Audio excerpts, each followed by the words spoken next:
Bismillahirrahmanirrahim. Alhamdulillahirrahmanirrahim. Wassalatu wassalamu ala Muhammadin wa alihi wasallam. Rabbi zidna ilman warzuqna fahman amma ba'd. Kita memasuki pembahasan selanjutnya dari kitab Safinatun Najah, kitab kecil, kitab pegangan ringan yang berisi ringkasan-ringkasan daripada fikih ibadah dan fikih muamalah. Ini adalah kitab ringkasan kecil yang biasa digunakan di pesantren untuk pemula. Nah, karena kita juga tidak semuanya merata pengetahuan kita tentang ini, maka pada perkuliahan kita menggunakan kitab fikih Safinatun Najah dengan pegangannya untuk syarahnya kita menggunakan Kasifah saja. Jadi yang kita baca itu karena pelajaran kitab fikih, pelajaran mata kuliah fikih ini target saya adalah bisa membaca kitab kuning, kemudian memahami fikihnya, bisa baca kitab kuning, dan kemudian nanti ya paling tidak punya dasar membaca turas gitu kan, membaca turas. Jadi tradisi ini menurut saya perlu dilestarikan gitu. Nah, yang kita gunakan adalah kitab versi cetakan Syarah Kasifatu saja yang sampingannya ada di bagian pinggiran. Syarah yang dari kitab kuning yang banyak didapati di pondok-pondok, di pondok pesantren, sering digunakan di pondok pesantren. Nah, ya mungkin untuk pendengar sekalian yang lain yang kebetulan mengikuti ini, saya share yang versi PDF-nya.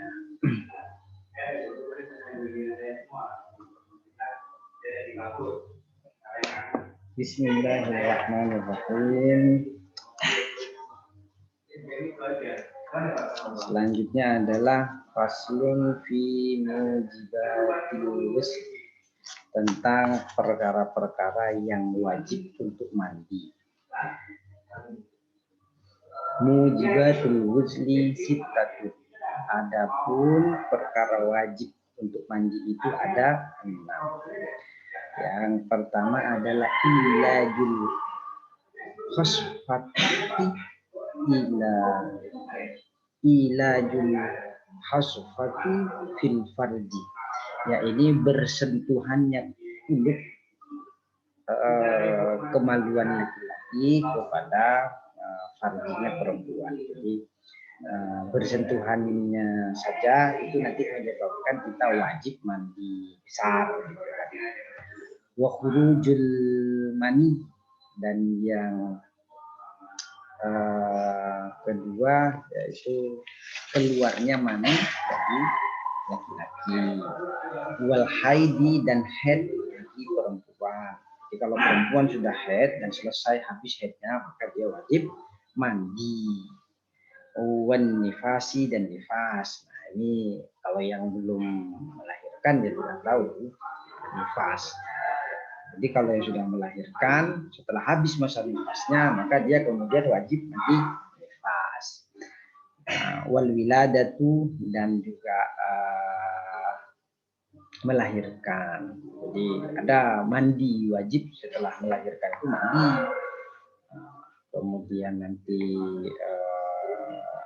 habis nifasnya mandi lagi. Jadi itu wajib. Jadi ada 6 ini yang wajib dalam fikih. Ada 6 mandi yang wajib itu.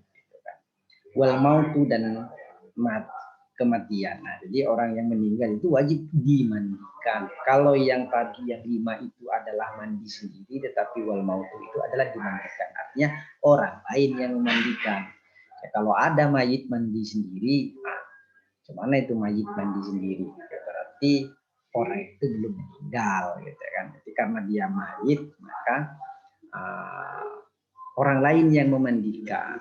Dan yang ini hukum orang lain memandikan itu adalah fardu kifayah. Jadi kalau sudah ada yang melaksanakan pemandian daripada jenazah ataupun orang yang meninggal, maka gugur kewajiban bagi orang lain. Jangan sampai di lingkungan kita tidak ada orang yang bisa melaksanakan fardu kifayah. Fardu kifayah itu ya yang satu-satunya fardu kifayah yang menjadi wajib itu ya bukan menjadi wajib ya, tapi memang ya betul-betul konsekuensinya berat, ya itu adalah tentang penyelenggaraan jenazah. Itulah fardu kifayah, gitu kan, wajib. Nah, masih berkaitan dengan ini ada 2 pasal karena dia masih berkaitan dengan tentang mandi. Maka kemudian kita lanjut pasal selanjutnya, yakni faslun. Faslun fi furudil wusli, ya ini tentang fardu, wajibnya mandi itu isnani, ada 2. Ada 2 yang wajib mandi. Yang pertama adalah an-niyatu, niat, wa ta'mimul badani bil ma'i. Yang kedua adalah meratakan air atau mengguyur air pada badan, ta'mimul badani, meratakan ta'mimul badani, dan meratakan badan, mengguyuri badan bil ma'i, dengan air. Jadi ya yang disebut mandi itu mengguyuri seluruh badan dengan air. Nah, itu artinya dari kepala sampai ujung kaki, dan tidak ada yang terlewat. Jadi tidak boleh ada yang terlewat. Maka si celah-celah hidung yang bagian luarnya ini pun misalnya itu harus tersentuh oleh air. Kuping bagian-bagian luarnya ini juga harus tersentuh oleh air. Tidak ada yang terlewat oleh air. Jadi mungkin di selangkangan tidak ada yang boleh tidak boleh terlewat gitu. Itu harus dilewati air. Kalau tidak maka hukum mandinya itu menjadi batal. Itu dia. Jadi ta'mimul badani itu mengguyuri badan bil ma'i, dengan air, atau meratakan badan dengan air. Itu dari atas sampai bawah. Mungkin kalau prakteknya bagaimana dengan orang yang tak bisa, ya solusinya yang tak bisa misalnya karena yang wajib karena ada melakukan ataupun berbuat kepada 6 perkara yang menyebabkan dia wajib mandi. Tapi karena dia ada uzur syar'i, ya jangan mandi solusinya, tapi tayamum. Ya tayamumnya itu sama saja seperti tayamum lain. Itu ada di bahasan selanjutnya. Nah, maka dari itu kita perlu sedikit hati-hati dalam kalau mandi besar, jangan hanya diratakan bagian badan bagian atas, kemudian ya bahkan mungkin maaf ya bagian bubur itu juga harus diperhatikan. Kalau orang gendut itu, minta maaf ini sebagai contoh saja, orang gendut mungkin kan celah daripada belakangnya itu mungkin air tidak nyerap kalau dia tidak diusap gitu kan, tidak diratakan. Makanya itu dipastikan diratakan bahwa air itu melewati dari belahan pantat itu. Nah, kalau orang gemuk itu berpotensi air lewat saja, tidak rata kulitnya. Sementara seluruh badan itu, semua kulit ketika mandi besar itu harus rata. Jadi ya perlu hati-hati dalam prakteknya. Nanti kalau tidak rata, ya pertama konsekuensinya adalah batal mandinya. Nah, kalau batal mandinya berarti nanti dampak-dampak lebih lanjut. Dia pertama misalnya nggak bisa sholat karena dia tidak suci badannya. Badannya tidak suci. Yang wajib mandi itu ya tadi. Jadi yang wajib mandi itu kan ada 6 yang di atas tadi. Nah, itulah kenapa kok orang sering menyebutnya itu dengan mandi, istilahnya mandi besar gitu kan, atau ya mandi besar itu kan tidak hanya karena junub. Junub itu mandi dan seterusnya tidak hanya karena itu, tapi untuk laki-laki dan perempuan itu totalnya ada 6 perkara. Jadi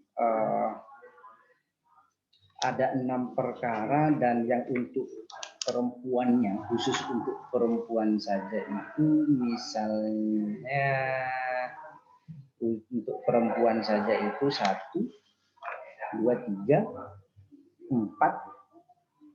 5. Untuk kalau untuk perempuan itu 5, tapi khurujul mani perempuan keluar mani ya. Ya artinya ini berlaku untuk semua kriteria ini berlaku untuk perempuan, nah, kecuali haid dan nifas dan muwaladah ini atau melahirkan. Nah, 3 perkaranya tidak wajib bagi laki-laki karena laki-laki kan tidak haid, tidak nifas dan tidak juga melahirkan. Jadi kalau bagi laki-laki ada 3 yang menjadi sebab wajibnya mandi. Yang pertama karena tadi ini bisa dibilang itu bersetubuh atau ijma atau jima bila jul khasafah itu tadi ya terlepas berjimanya keluar mani atau tidak, nanti itu dia harus mani besar, kemudian khurujul mani dan mati. Jadi ya yang wajib kalau untuk orang laki-laki 2, karena kalau mati itu kan orang lain yang memandikan gitu kan. Jadi kalau orang laki-laki itu ada 2, sementara orang perempuan itu 5, ada 5 gitu. Selain karena kalau mati itu kan orang lain gitu. Nah, itu untuk pada bahasan kali ini tentang mandi besar.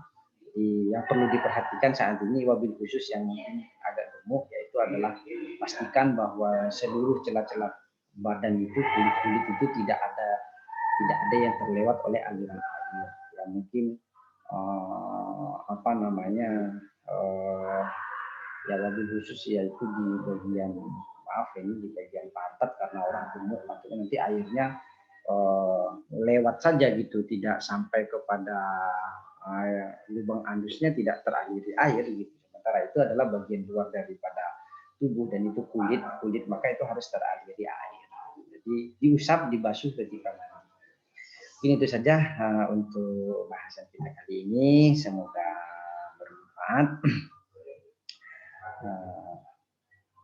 Wallahu a'lam bishawab. Assalamualaikum warahmatullahi wabarakatuh.